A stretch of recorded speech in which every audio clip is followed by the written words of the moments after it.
Once upon a time in ancient China, there lived a stonecutter named Chen, who spent his days carving blocks of granite from the mountainside. Each morning, he would wake before dawn, climb the steep path to the quarry, and swing his heavy hammer against the unyielding rock. The work was hard, his hands were calloused, and his back ached by evening.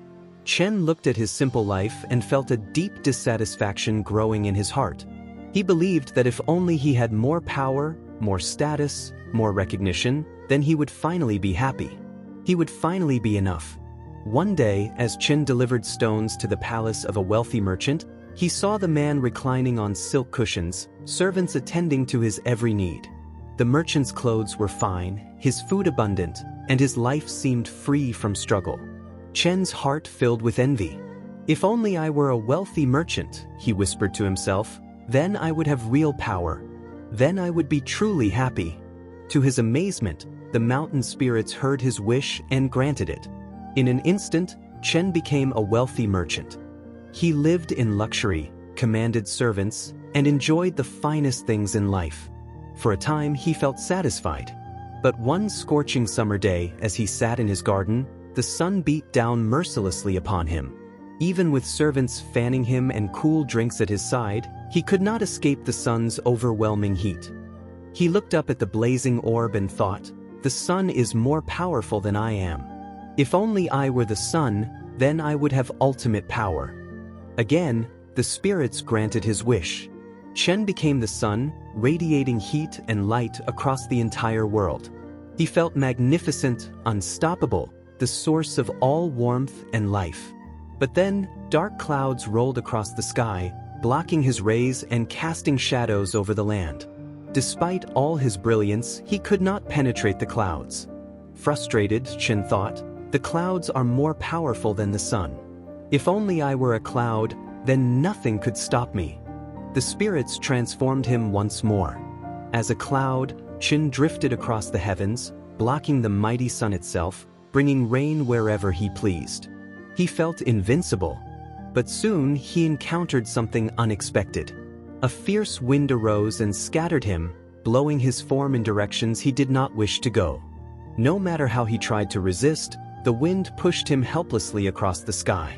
"The wind is more powerful than the clouds," Chen realized.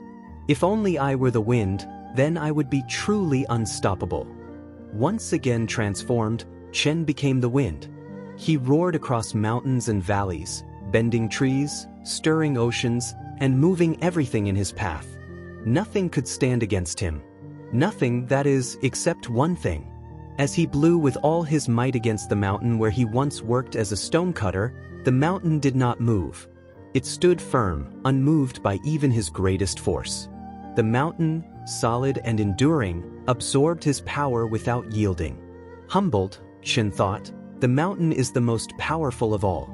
If only I were the mountain, then I would finally possess the ultimate strength." The spirits granted his final wish. Chen became the mountain, massive, ancient, and immovable. He felt complete at last, standing eternal and unshakable. But then he heard a familiar sound. At his base, a stonecutter was chipping away at his rock, carving out pieces bit by bit, day after day. Despite the mountain's enormous size and strength, the humble stonecutter was slowly, patiently changing its very form. And in that moment, Chen understood. The greatest power had been within him all along. This ancient parable reveals a profound truth about human nature.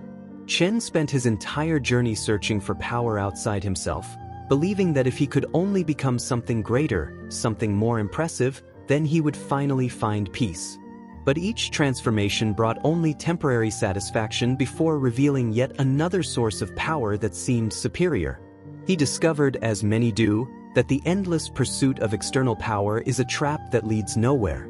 The more he chased, the further he drifted from what he already possessed. The ancient sages understood how dangerous this pattern can be. When we believe that happiness lives somewhere beyond our current circumstances, we surrender the present moment to an imaginary future.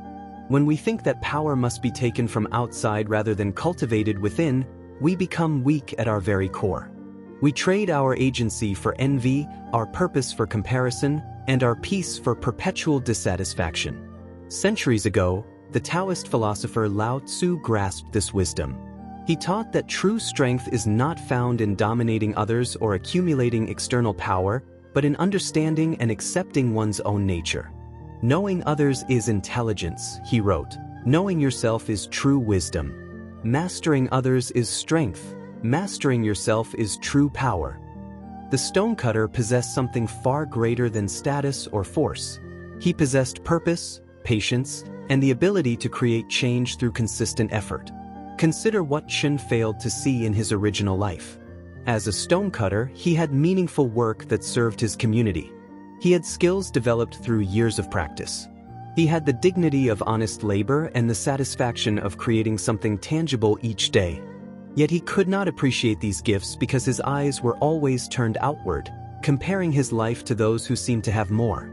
He measured his worth by what others possessed rather than by what he could offer. This is the trap that ensnares so many. We scroll through curated images of other people's success and feel inadequate. We see someone else's achievement and dismiss our own progress as insignificant. We believe that somewhere else, in some other circumstance, with some other gift, we would finally be enough. But the truth the ancient masters knew is this: contentment is not found by becoming someone else. It is found by fully inhabiting who you already are. The lesson goes deeper still. Notice that in the parable, the stonecutter's power came not from his individual strength, but from his consistency. One strike of the hammer changes nothing. 10 strikes barely leave a mark. But thousands of strikes, applied patiently over time, can reshape an entire mountain. This is the power of small, steady action. The same principle the samurai called kaizen. The power that moves mountains is not dramatic or flashy. It is humble, repetitive, and often invisible to those who do not understand its nature. Imagine two people standing at the base of their own mountains. One looks at the summit and feels overwhelmed. This is too difficult, they think. I need to be stronger, smarter, or more talented before I can climb this. So they wait, searching for the perfect conditions, the ideal resources, the magical moment when they will feel ready. They spend their energy wishing they were someone else, somewhere else, with different circumstances. They remain at the bottom, unchanged. The other person picks up their hammer. They do not wait to feel powerful. They do not compare their mountain to anyone else's. They simply begin. Strike after strike, day after day, they chip away at what stands before them. The progress seems small at first, almost imperceptible. But they continue. Over time, the small cuts become grooves. The grooves become paths. The paths become passages. And one day, they look back and realize they have moved an entire mountain, not because they became someone different, but because they trusted the process and honored their own work. The ancient Greeks had a word for this kind of power: arete, excellence of character, the fulfillment of one's purpose. It was not about being better than others. It was about being true to your own potential, whatever that might be. A stonecutter who masters his craft possesses arete just as surely as a king who rules justly. The measure of a life is not how much power you accumulate, but how fully you develop the gifts you have been given. Zhuangzi, another ancient Taoist sage, told of a gnarled, twisted tree that grew beside a temple. Because its wood was useless for building, no carpenter ever cut it down. Because its branches were crooked, no one ever tried to straighten them. And so, while all the straight, beautiful trees around it were harvested and destroyed, the ugly tree lived for hundreds of years, providing shade and shelter to travelers. If you cannot be useful, Zhuangzi wrote, learn to be useless. There is value in that too. The tree's power came not from fitting others' expectations, but from being authentically itself. Here is what Chen finally understood, and what we must learn as well. The person you are right now, in this very moment, possesses everything you need to begin your true work. You do not need to become someone else. You do not need to wait for better circumstances. You do not need to acquire some special quality or status before you can start. The power to change your life, to move your mountain, to create something meaningful, it already exists within you. It always has. The ancient wisdom is therefore simple but profound. Stop searching for power in things you are not. Stop waiting to become someone more impressive before you begin. Stop measuring your worth by comparison to others. Instead, pick up your hammer, find your mountain, and begin the work that is yours alone to do. Do not wait to feel ready, for readiness is a myth. Do not expect the work to be easy, for nothing worthwhile ever is. Do not look for recognition or applause, for the deepest satisfaction comes from the work itself. As the Stoic philosopher Marcus Aurelius once wrote, "You have power over your mind, not outside events." Realize this and you will find strength. The stonecutter's power was never in becoming the merchant, the sun, the cloud, the wind, or even the mountain.